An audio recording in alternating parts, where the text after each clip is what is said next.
Qual é, Maraca? Sejam bem-vindos à resenha oficial aqui do Maracanã. Estamos com Rafael Arantes aqui como nosso co-host, Estreando, né? estreando Estreando. aqui. Vocês conhecem ele das redes sociais como os créditos das fotos Isso lá. aí.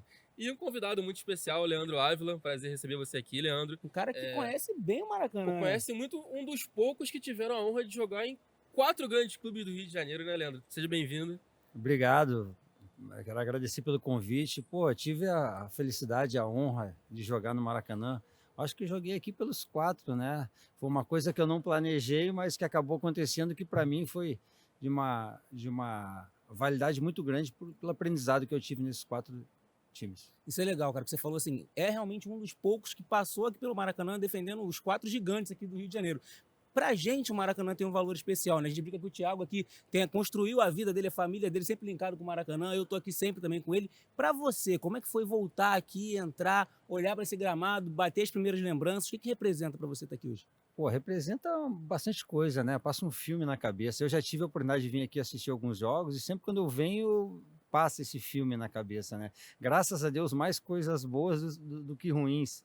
E o jogador sempre tem isso, cara. Tem jogador, tem estádio que ele não, que ele adora jogar e tem estádio um ou outro que ele não gosta, né? E o Maracanã é um estádio, acho que todo mundo gosta de jogar aqui, cara. Um palco, né, de grandes decisões, de grandes jogadores que passaram por aqui.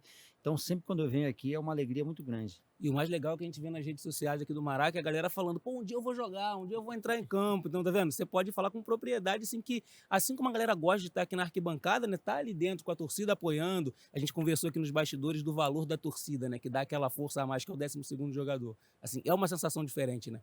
Tá aqui hoje, 20 anos É, depois? com 20 anos depois, cara. Passa muito rápido, né? Em 2002 eu encerrei minha carreira, né? E aí parei de jogar geral. Hoje em dia jogo só umas peladinhas, mas, cara, a torcida, a melhor coisa para o jogador era sair do túnel e ver o estádio lotado, né? Então, o estadual, antigamente, principalmente antigamente, era muito mais valorizado, vamos dizer assim, pela torcida. Hoje em dia está um pouco mais tranquilo, tal. O pessoal se prepara para o brasileiro, para as outras competições, né? Mas qualquer clássico antigamente era cheio. Isso aí para o jogador era importante. Cara, e essa particularidade de, justamente nos clássicos, ter estado em todos os lados, assim, é muito diferente. Como é que foi pra você isso? Você falou que não é, óbvio, não é planejado nada disso, né? Mas como que foi pra você ter essa experiência, assim, com os 4 grandes clubes do Rio? Pô, foi muito legal porque eu comecei no Vasco. Quando eu saí do Vasco, eu tive um desentendimento com o Eurico. Eu fui emprestado ao Botafogo. Uhum. E eu não sabia como eu iria ser recebido, já que também há uma Saindo do rival, né? rivalidade, né?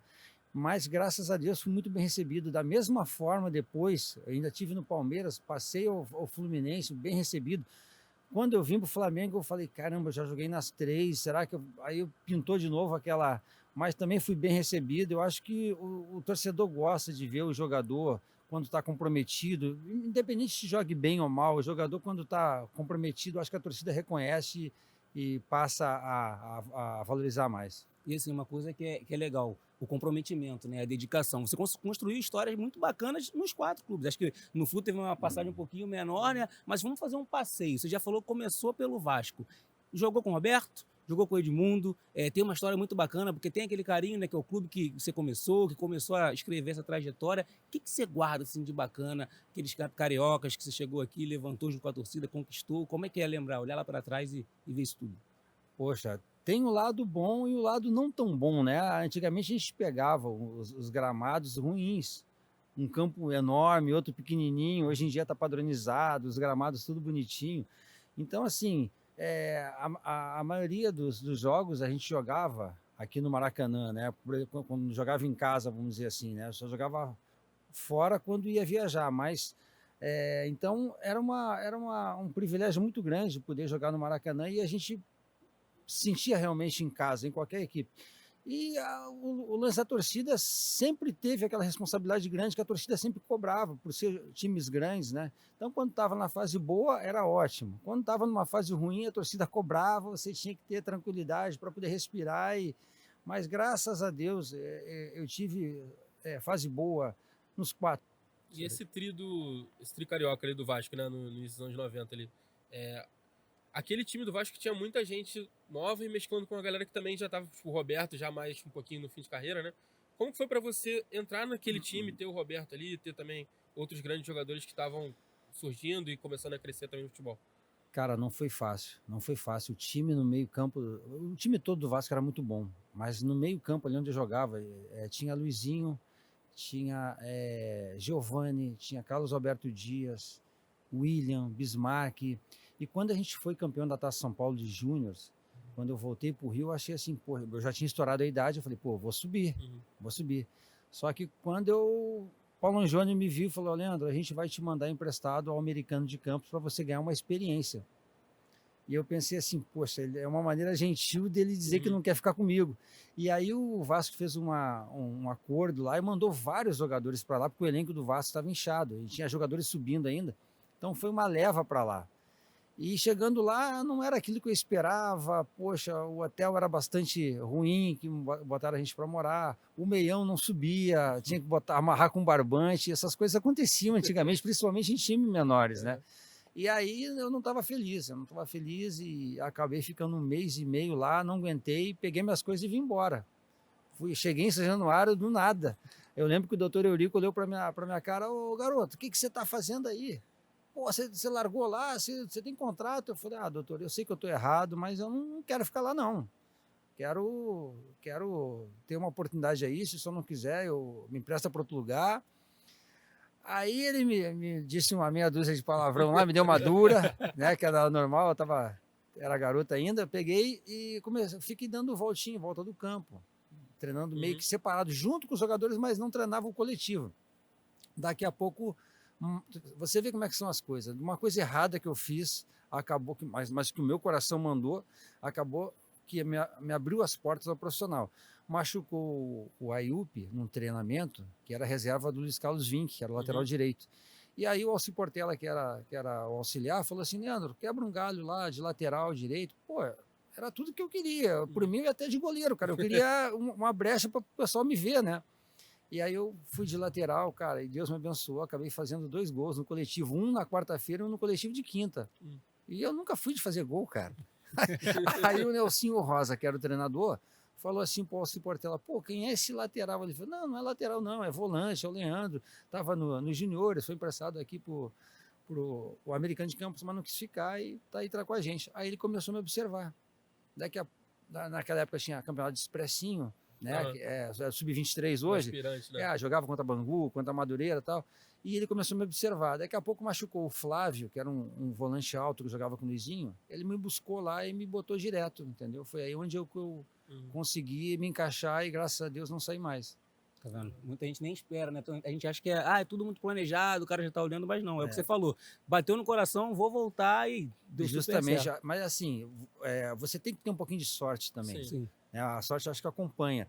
Mas eu estava preparado também. Eu estava ali, eu estava dando voltinha no campo, mas eu estava olhando o treinamento, eu estava me dedicando. A hora que eu tive a oportunidade, as coisas aconteceram. E ter oportunidade em time grande, assim, às vezes é difícil, né? Mesmo que a base tem muita gente boa e às vezes no time de cima tem a galera experiente que é muito boa e é difícil.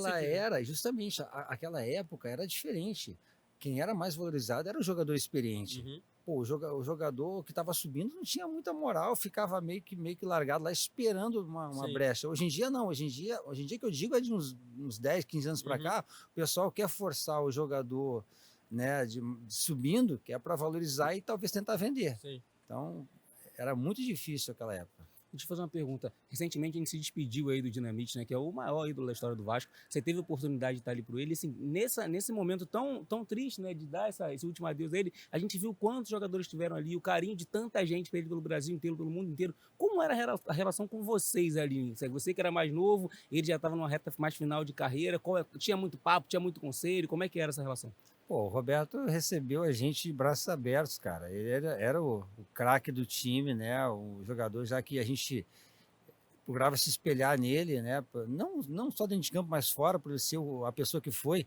E sempre tinha os ensinamentos, cara. A gente ficava olhando ele bater falta, né? Ficava a maneira que ele jogava, ele saía um pouquinho lá da frente, veio um pouquinho mais para armar o jogo. Mas, e apesar de ele estar com uma certa idade, ele estava rendendo muito ainda. Ele estava jogando bem. E ter ele no time, pô, dava uma tranquilidade maior, cara. Imagina, né? Só ele, às vezes, levava 2 marcador. Então, assim, cara, foi ótimo. O Roberto, joguei pouco tempo com ele, logo em seguida ele saiu, depois eu acho que foi para Portuguesa e acabou parando logo depois, mas foi um aprendizado legal também. Bacana. E aí, depois do Vasco, você já falou aqui, você foi pro Botafogo e teve um ano muito especial, né? Um ano de conquistas, mais uma vez jogando ao lado de pessoas, de ídolos e do clube, que foi o caso do Túlio. Como é que foi aquele ano de 95 ali, conquistar o brasileiro, estar naquele elenco ali que deu tantas alegrias pro torcedor? Então, como eu te falei, foi uma briga que eu tive com o Dr. Eurico, uma discussão com ele, e ele falou assim, ó, agora tu vai pro Botafogo. Eu falei, tá bom, eu vou. Eu precisava respirar novos ares, apesar de querer ficar no Vasco, eu tive que ir.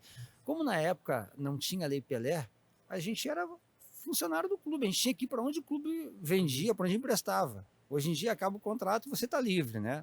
Melhorou para o jogador. E aí acabou que eu fui ao Botafogo.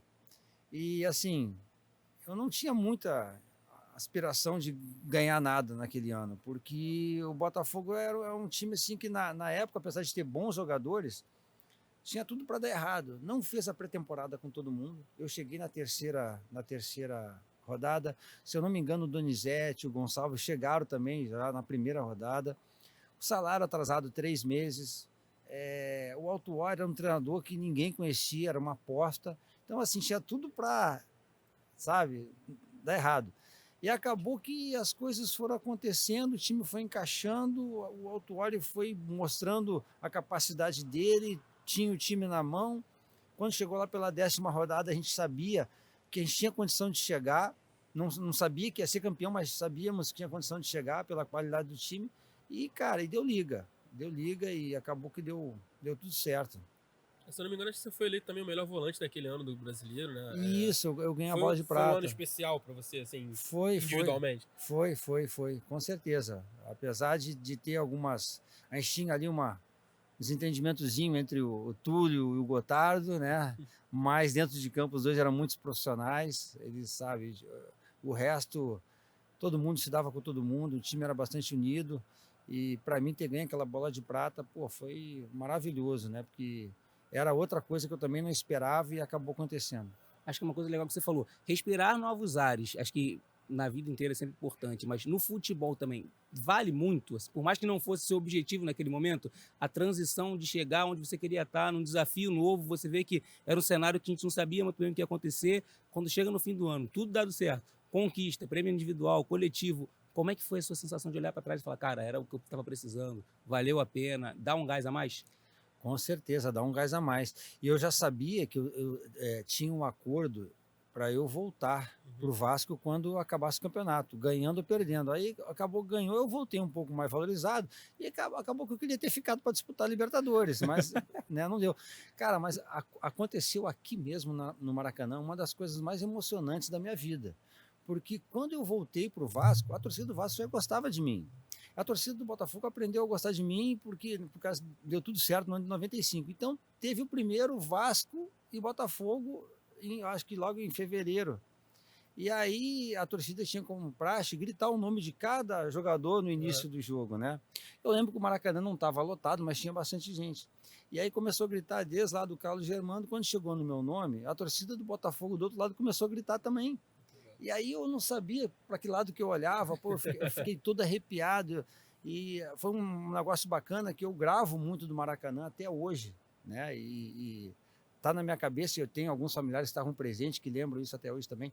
Então, cara, para mim foi ótimo ter passado essa passagem pelo Botafogo, um dos momentos mais felizes que eu tive na vida. O Campeonato Brasileiro é um dos campeonatos mais difíceis que tem, cara, é muito difícil realmente ganhar.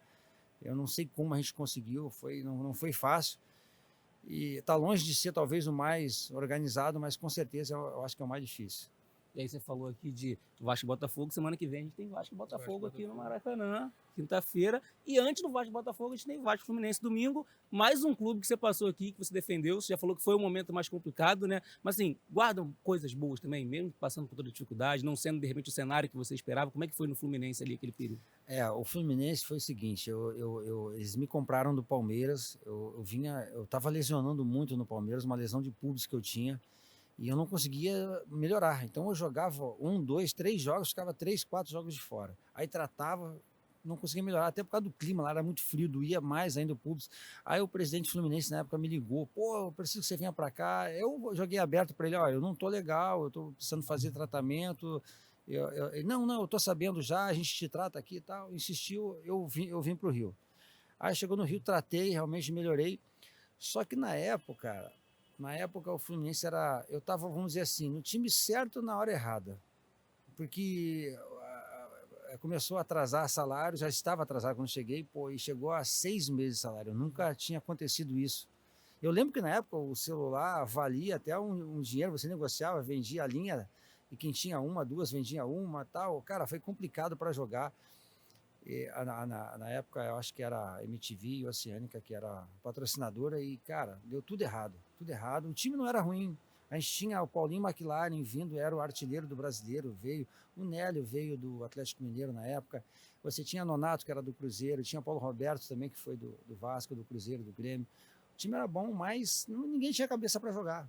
Então acabou que valeu ali como experiência, né? Um aprendizado também. Também. E aí veio na hora que veio o Flamengo e me levou, entendeu? Do Fluminense para lá. E aí você pega mais um ciclo aqui no Maraca, né? Chegando aqui, saindo de Vasco, Botafogo, Fluminense, Flamengo. Primeira coisa, como é que é chegar no quarto gigante ali, depois de passar pelos 3? E aí, até hoje, poucos são jogadores que conseguiram construir essa trajetória. O que passa na cabeça assim, para começar a jornada? Tipo, caramba, vou entrar no Maraca com mais uma camisa gigante. O que a galera vai esperar? O que a galera vai falar? Eu estava acostumado a entrar no Maracanã, já chegando no Maracanã com o ônibus, vendo a torcida do Flamengo contra.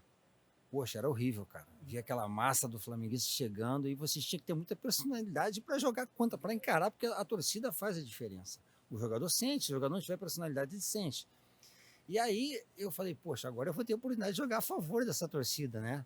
Então, quando eu chegava e via a torcida chegando, porra, do Flamengo, pô, para mim era, né, uma motivação a mais ainda.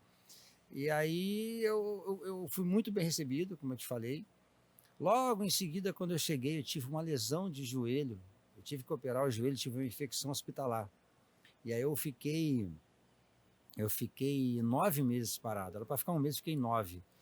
E eu lembro até hoje daquela primeira final que teve, de 99, com o gol do Rodrigo Mendes de falta, que eu tinha feito uns 2 ou 3 treinos com bola e alguns treinos mais físicos, e machucou muita gente para a final.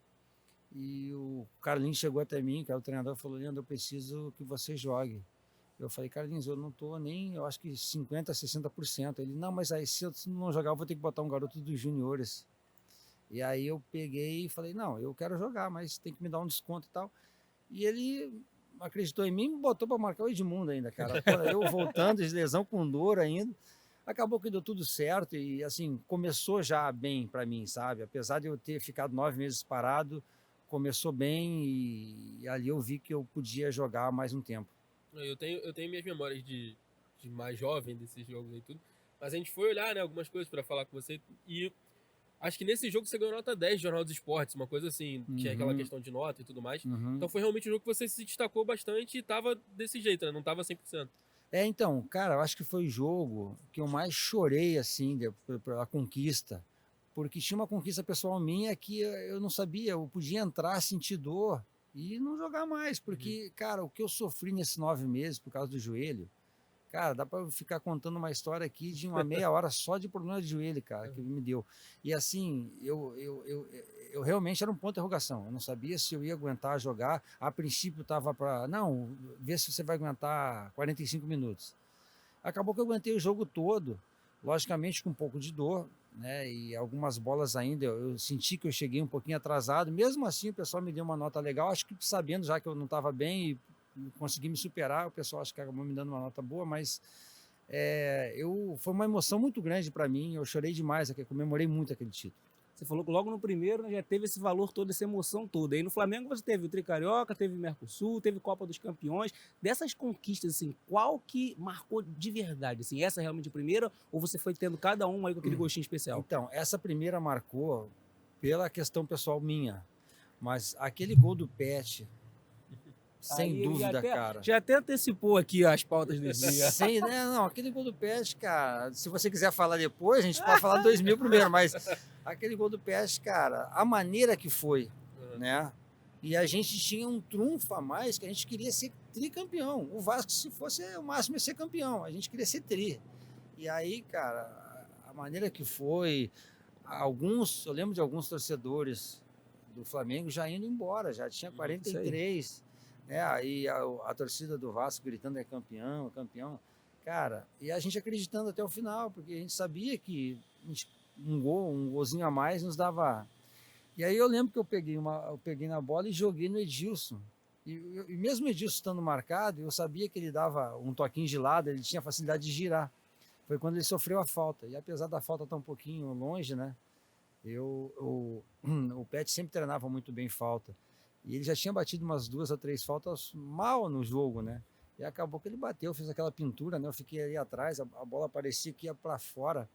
Então, quando ele fez aquele gol, para mim, cara, foi uma das maiores emoções que eu senti pela maneira que foi, entendeu? Eu olhei para ali, o Zagallo quase passando mal, né? Todo vermelho, mas foi bacana, cara. E até hoje esse gol é tema de arquibancada, de conversa que o Pet teve aqui. Thiago com certeza relembrou esse gol aí. Cara, é um lance que eu acho que fica marcado na história de todo mundo que presenciou, né? E acho que dentro de campo deve ter sido mais absurdo ainda, né? Assim, como você lembra disso, de ver a trajetória da bola? Você até falou que parecia que ia pra fora e tal. Como que foi sentir isso, ele ver o lance acontecendo? Não, todo ano, quando dá a próxima data da né? final, eles mandam no WhatsApp aquele gol. Então eu tenho a oportunidade de ver, né? E aí a gente fica relembrando, é legal, cara. É legal porque, cara, por estar longe, eu nem sabia se era o Pet que ia bater aquela bola, né? Por estar longe. Ele acabou que ele bateu com tanta maestria, cara. E o Elton é um baita de um goleiro, acabou que se esticou todo, não conseguiu pegar. Acho que tinha que ser, estava escrito, né? E a gente conquistou aquele título lá para o currículo, para a carreira, foi bem bacana, né? E já tínhamos conquistado aí a Copa Mercosul também, então para nós foi ótimo. E depois acabou que o Pet fez um gol igual, né? No Rogério Ceni, na Copa dos Campeões, na gaveta, que foi assim absurdo também, né, cara? É a pena, era outro campeonato difícil, a Copa dos Campeões, cara, porque eram os melhores times de cada estado, né? Então era um campeonato legal, né? Que não tem mais hoje, mas era legal. Eu acho que não tem nem agenda mais para ter hoje, né, cara? Agenda hoje em dia. Agora, a gente falou de várias passagens suas aqui e sempre você jogando com craques assim, ao seu lado, né? Com jogadores que tinham uma trajetória também muito bacana. Alguns estavam começando, depois conseguiram escrever sua jornada e outros também estavam há muito tempo já ali se destacando. Você consegue montar um time? Se hoje você tivesse que escalar um time ali para jogar ao seu lado, voltar ao Maracanã, os melhores que você conseguiu atuar, que você mais gostou de jogar, montar sua seleção aí. Cara, dá para tentar montar. Vamos lá, mas assim, se eu esquecer alguém, cara, é bastante gente. Por exemplo, o goleiro, já tem 2 assim que eu adoro, cara. Que é o Júlio César e o Carlos Germano, né? Já começou fraco. Tá vendo? Vou anotar, vou anotar aqui pra gente não esquecer. Não pode dar erro. Tem 2 aí, mas, cara, eu vou ficar com o Júlio César. Então vamos lá, Júlio César no gol. Júlio César, pegava muito. Lateral direito, eu acho que o Cafu. Tá no Palmeiras, cheguei a jogar com ele lá. Aquele time do Palmeiras era bom demais também. Eu não vou nem colocar o pessoal que eu joguei na seleção, vou botar em clube. Beleza. Aí, na zaga, eu colocaria o Juan, tem que colocar o Juan, um baita de um zagueiro. Ricardo Rocha, também, para mim, apesar depois das lesões dele, mas foi um baita de um zagueiro. Lateral esquerdo, Atirson, com certeza. Baita jogador também, irmão. Ali no meio, eu posso me colocar? Claro, pô. Então vou colocar aí. Tá certo já. Alguém tem que marcar, porque o meu time do meio para frente só tem craque ali, cara. Tirando eu, do meio para frente é só craque. Cara, eu vou botar ali. Eu tenho que botar o Pet.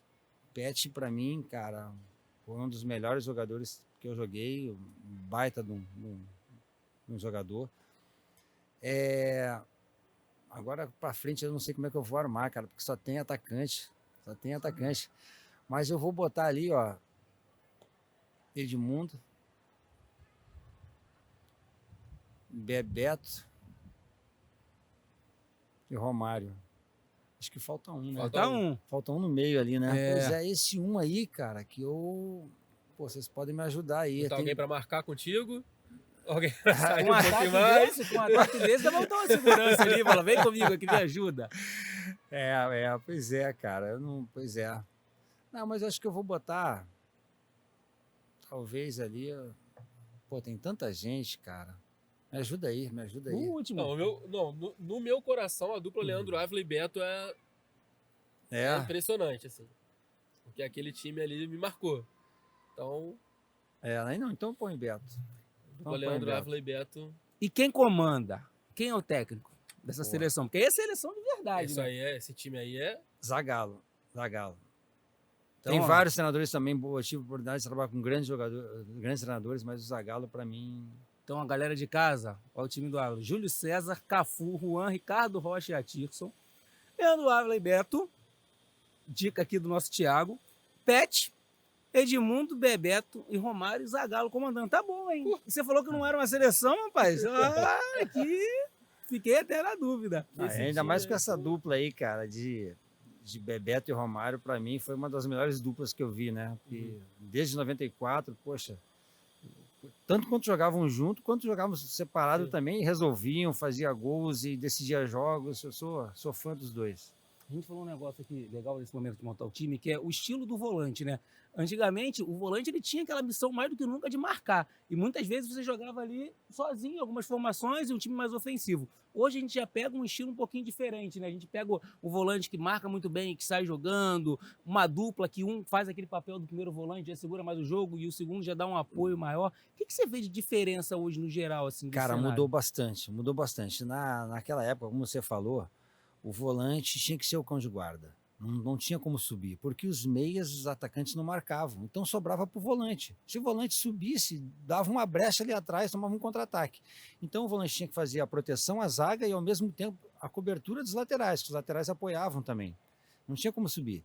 Aí, com o tempo, de uns 15 anos para cá, todo mundo começou a marcar. O cara que não marcar hoje, ele está fora né? Tá fora do grupo. E aí todo mundo marcando facilita para o volante. O volante, hoje em dia, ele já pode se projetar mais à frente, ele já pode chegar como fator surpresa na área, finalizando, né? Então, mudou. E às vezes o pessoal da imprensa liga, quer fazer uma comparação com os volantes, mas não tem como comparar assim, porque eram características diferentes. Talvez se nós, naquela época de volante, jogasse hoje em dia, com certeza a gente teria também um pouco mais de brecha para chegar um pouco mais à frente. São épocas diferentes, mas que deu uma evoluída boa. Hoje em dia a gente tem muitos jogadores nessa posição, principalmente aqui no Rio, né, que se destacam. Então a gente tem o André no Fluminense, tem o João, que era do Flamengo, foi para a Inglaterra agora, Gerson, Thiago Maia, o Andrei, que estava no Vasco e foi para o Chelsea. Tem um ditado, né, alguma coisa que falam que muita gente olhava com o olho de lado para quem era volante. Você sentia isso, que não davam aquele valor? Muito quando fala de meio campo, eu queria o cara que atacava, o ofensivo, e não davam, de repente, aquele olhar da importância do volante estar ali segurando, de seu apoio mesmo, cão de guarda para o meio, para o Pet poder armar a jogada dele. Cara, isso existia assim. Às vezes o torcedor mal via o cara que dava o passe, via mais o cara que faz o gol. Mas graças a Deus, a torcida do Flamengo, do Vasco, sempre me deu muito apoio, porque sabia que eu me dedicava em campo. Às vezes eu jogava mal, como qualquer outro jogador, mas pelo menos eu tinha aquela dedicação e o torcedor me dava muito apoio por causa disso, sabe? Eu não posso reclamar. Até hoje, o pessoal que tem acima de 35, 40 anos lembra bem. Então, é gratificante, mas que o volante sempre foi meio discriminado sim, cara. Sempre foi. Você acha que a raça é um diferencial da posição? Você acha que o torcedor, quando olha para o volante, por mais que hoje a gente tenha aquele volante que é o cão de guarda, como você falou, e tem um que é um pouco mais leve, que é o segundo volante ali, o cara raçudo ali, o cão de guarda. Eu não vou falar raça, tá? Vou falar em comprometimento, porque raça todo mundo tem. O Bangu tem, o América tem, o Grêmio tem, o Corinthians tem. Raça qualquer um tem. Agora, comprometimento não é qualquer atleta que tem. E quando eu falo comprometimento, é você estar comprometido com a vitória, comprometido com o escudo que você veste. Se você está comprometido, você vai dormir mais cedo. Se você está comprometido, você não vai sair toda hora para beber, para uma noitada, você vai se cuidar, você vai dormir cedo. Então, assim, quando você está comprometido, tranquilo. O pessoal reconhece isso e acaba vendo. E o seu rendimento também é melhor. sabe? Enquanto você tem a novo ali, você ainda se aguenta, mas daqui a pouco mais o rendimento começa a cair e o pessoal vê. Eu acho que é um diferencial até para você ser querido pelas torcidas todas, né? Que assim, é como você falou, É, não é fácil chegar tipo, no Flamengo depois de ter jogado nos outros 3 grandes. sim. E acho que essa dedicação foi um dos grandes motivos também de você ser tão querido por todo mundo, né? Não, com certeza. Eu tive a oportunidade de pegar épocas boas, né? Se eu pego uma época ruim, com certeza eu poderia ser até criticado também. Tive a felicidade de não ser criticado no Fluminense, apesar da fase ruim, por causa disso, por causa do comprometimento, por causa, pô, eu pensava, chegou uma hora que eu pensava assim, poxa, vou fazer a minha parte em benefício do grupo, mas vou ter que fazer a minha, porque senão, né, e procurava me dedicar ao máximo.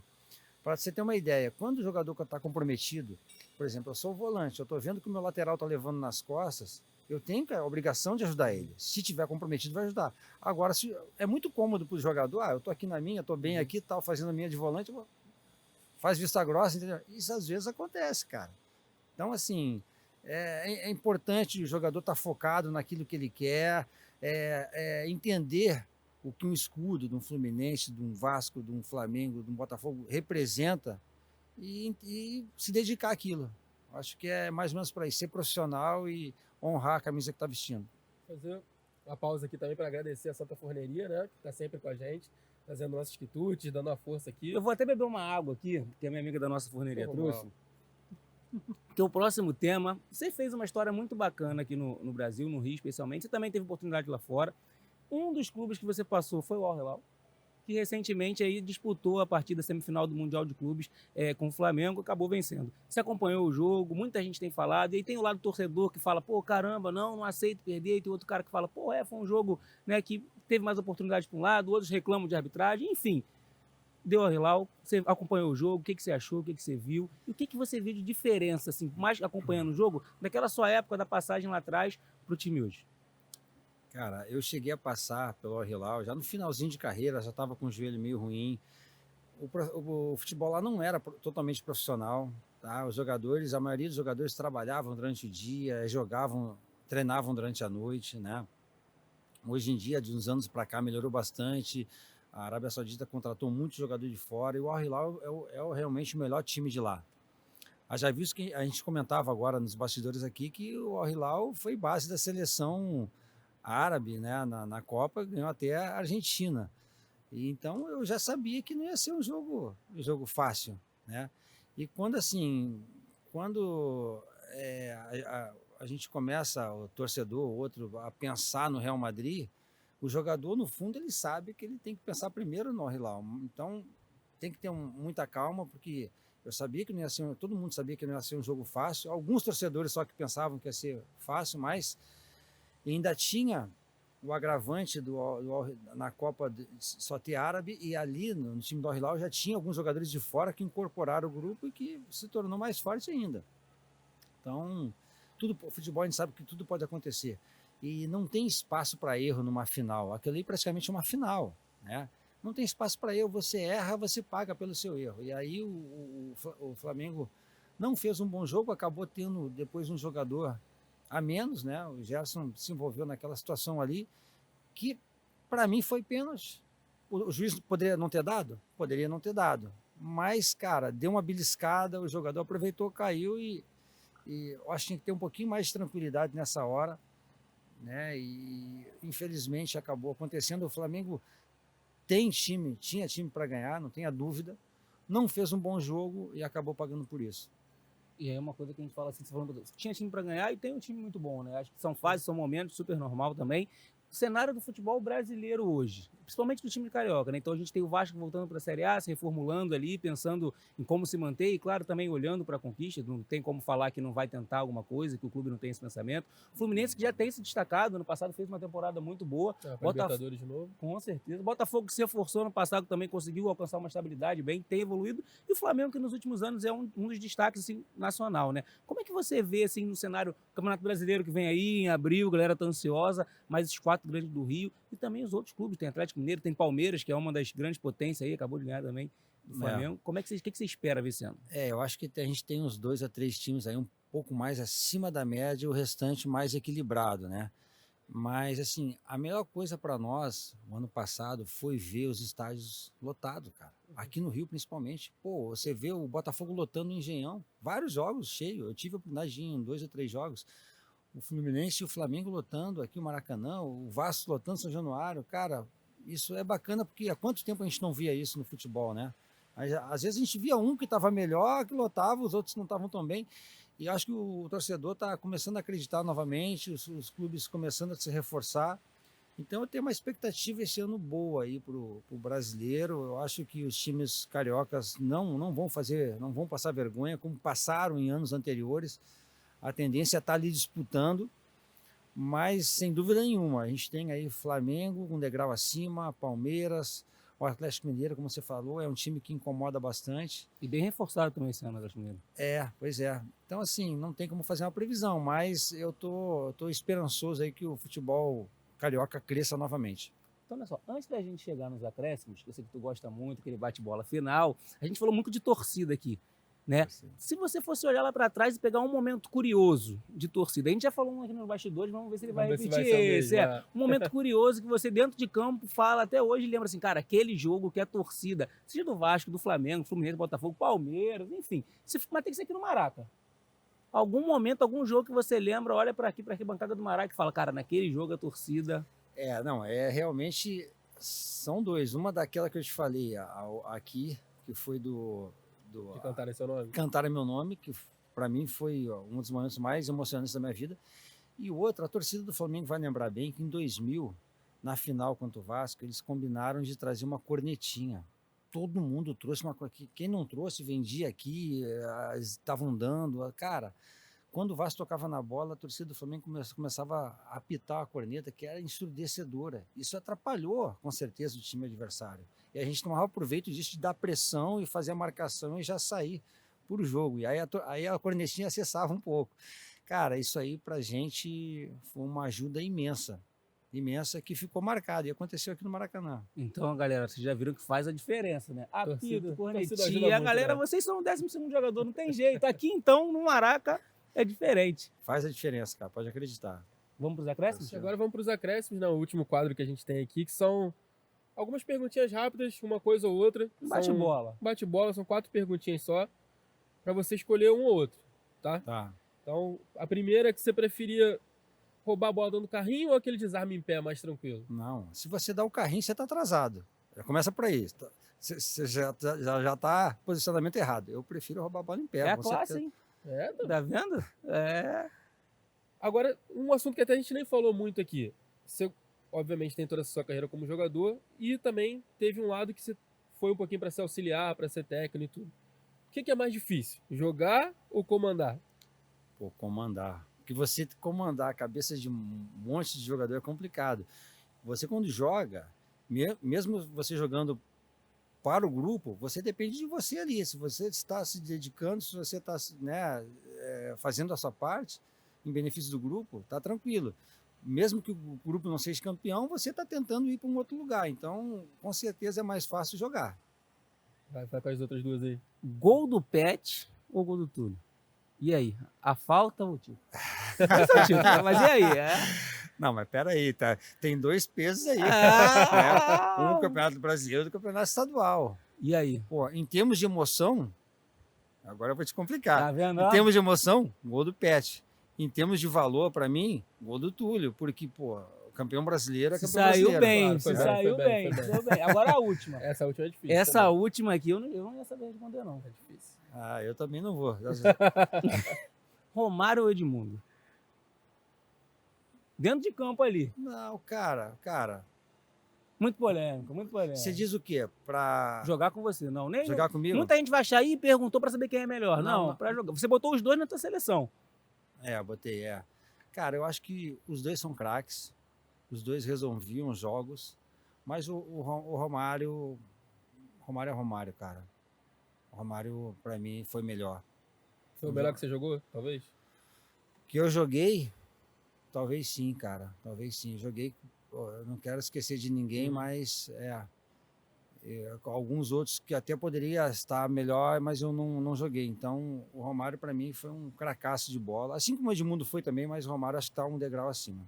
Show de bola, hein? Show de bola. Então Que é isso, papo, Leandro. Pô, muito obrigado mais uma Valeu. vez. Uma honra ter você aqui. Fez tanta história aqui no Maracanã, né? Com tantas camisas diferentes. E prazer ter você. Obrigado, Rafael, também. Eu que agradeço. E galera de casa, não deixe de se inscrever aqui no canal da Maraca TV. Você que tá vendo alguns cortes nas redes sociais, corre lá no YouTube, se inscreve e conta pra gente quem que vocês querem ver por aqui também. E venham também visitar o Maracanã, fazer o tour, passar lá na Santa Santa Forneria. Forneria. Maracanã. Isso aí. E é isso, até a próxima. Valeu, Leandro. mais Valeu, uma vez. Leandro. Um abraço. Valeu, gente. Tchau. Até a próxima.